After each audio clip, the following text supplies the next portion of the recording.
5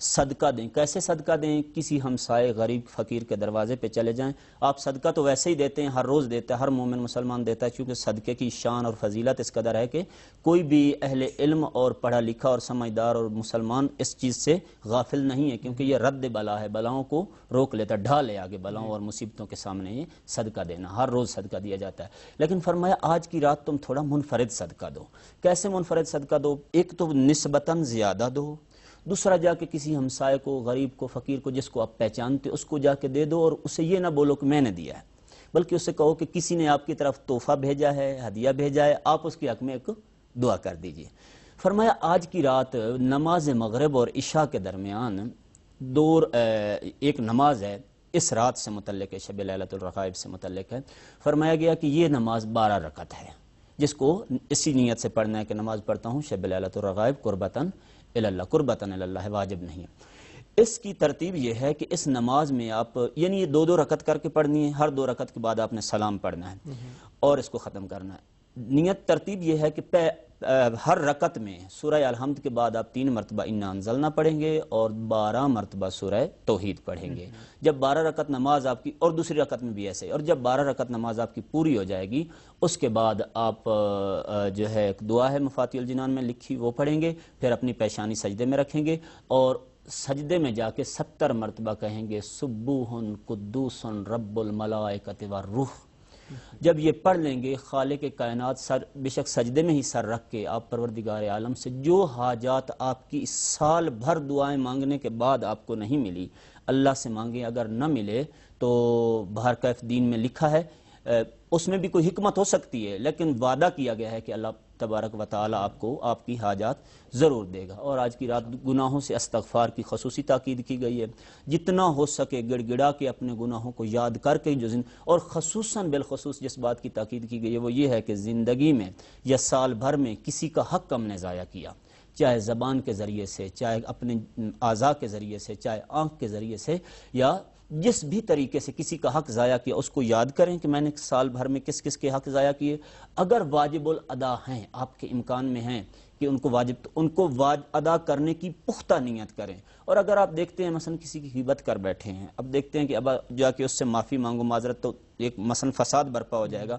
فرمایا کہ اس کے لیے آج کی رات بیٹھ کے آپ استغفار کریں، توبہ کریں کہ خدا اس توبہ کی بدلے میں آپ نے جو اس کا حق ضائع کیا آپ کو بھی معاف کر دے گا اور اس کے بھی خدا گناہ معاف کر دے گا. بہت بہت شکریہ، بہت بہت شکریہ. میرے خیال میں انتہائی ضروری آپ نے بہرحال عمل ہمارے ناظرین کو بتایا ہے، جو آج رات کو انشاءاللہ آپ لوگ انجام دیں گے اور ہم لوگ کو بھی اپنے دعاؤں میں یاد رکھیں گے. ڈاکٹر صاحب اپنے موضوع کی طرف واپس چلتے ہیں، حقوق دوسروں کے اور اس کی اہمیت کے بارے میں بتائیے.